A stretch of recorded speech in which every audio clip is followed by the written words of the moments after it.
Continuing our reading in Hellbent for Election by Phyllis Speshock, Chapter 11. The inside of the church was dim and deserted, except for the chattering of the women and the clanging of pots and pans in the kitchen.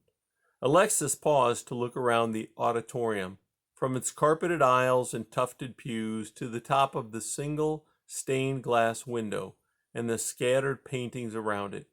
Here, he shook his head and drew up the corner of his mouth. Raphael certainly left his mark, didn't he? Honestly, Hellbent, do I look even remotely like a nude, overweight infant? I glanced from Alexis to the pink-winged babies and back again. They never used to be here, I said. And no, you don't. But you might if you chose or were so assigned, I imagine. Imagine, he grunted, walking slowly off. There is a thing you creatures do a great deal of, and therein lies the basis of most of your problems. Also, most of our progress, I suggested. Can you imagine how far we should have got without imagination? Progress, he snorted. You call it progress when after numerous years of delving and experimenting, you finally come upon a scrap of knowledge or a tinkering bit of machinery he knew about from the beginning? I wonder that you dare use the reason he gave you to reason against him. And he shook his head. I would agree with that, I said. But I also contend that each of us is required to use to the utmost the abilities given him. We cannot simply sit here and say, he already knows and can do everything, so why try? Nor will you argue surely that each will be held responsible for what he did or did not accomplish with what he was given. Alexis stopped at the door of the dining room and looked at me. That, he said, from one who cannot forgive his own relatives their little personality quirks?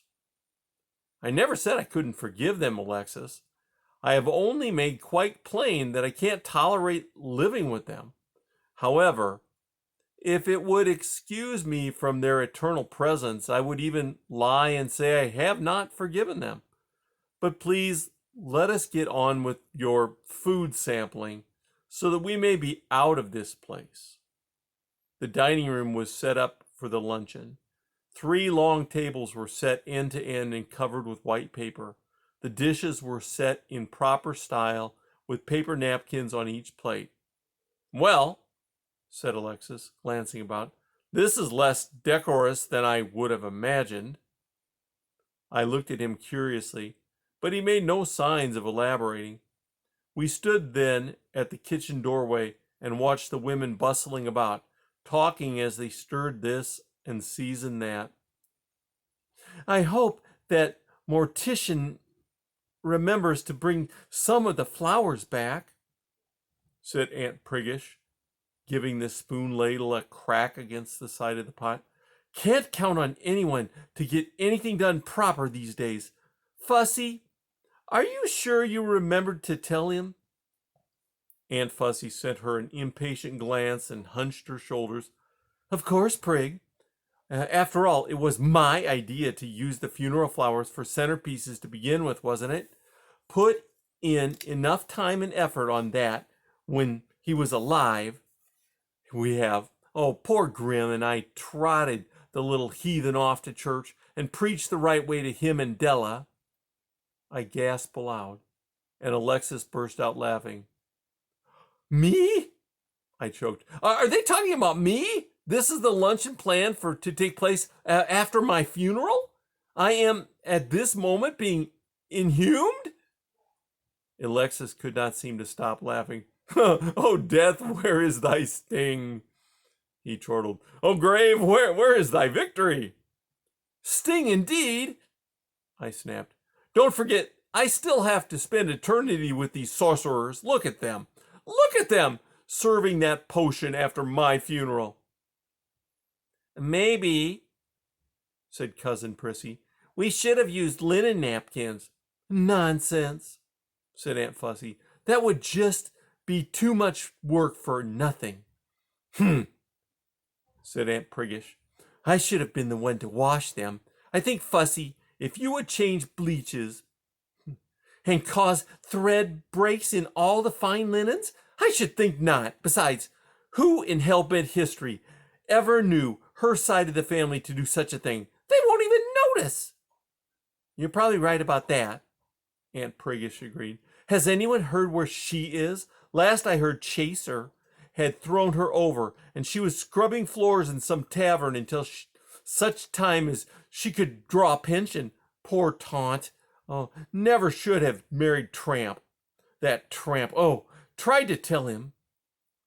Maybe, said Cousin Prissy. We should have used soap spoons.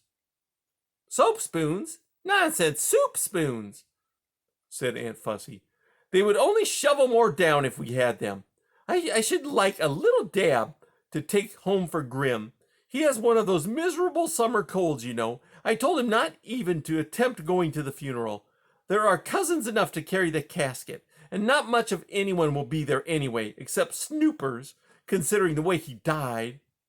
Good idea, said Aunt Priggish. That's one less pot I shall have to scrub. Anyone heard whether Taunt is out of the sanitarium as yet? Probably not. Too bad he never found a woman of his own belief. He should have drunk like that if he had. Alexis was scowling now. I must admit that I am confused, Hellbent. Did you not say that this church, this is the church of your mother's relatives? Yes, I whispered, though it wasn't necessary. That is when my mother was still married to my father. But I explained to you that when they broke up, their relatives somehow did an about-face and joined the other's church. These are my father's relatives, you see, working in what used to be my mother's church. The ones they are cooking for and expecting after the funeral will be my mother's relatives, who now attend what used to be my father's church. Then I added with a snicker, this is going to be more fun than I thought. Alexis raised his brows and we resumed eavesdropping. I shall be glad to see their faces when they see the new carpeting, Aunt Fussy said. They did very little to keep the place up as we have. In fact, I don't mind admitting that I feel quite proud of my charity, offering to have the luncheon here before they got a chance to have it there. I understand that place is a shambles since we withdrew.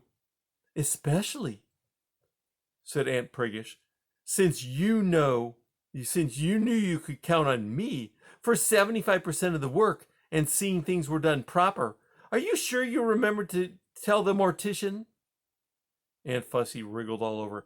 Honestly, Prig. Maybe, said Cousin Prissy. We should have brought oyster crackers.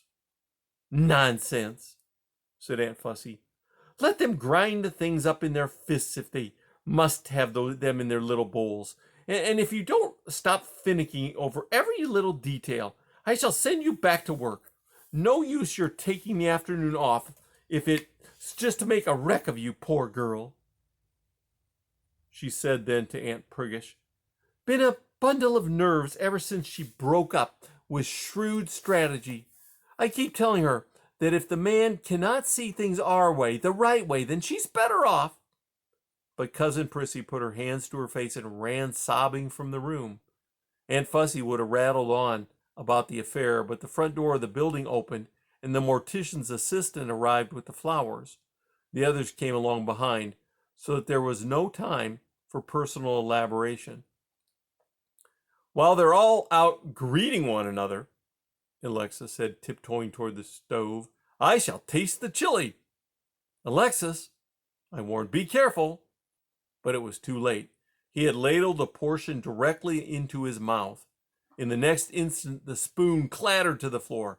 Alexis clutched his throat, and I went for the water tap. Unfortunately, I could not turn it on, having no hands. Lumps of Lucifer! Alexis gasped. I have tasted hell! To which I could not stop laughing. My precise opinion for 40 years. That's the end of chapter 11.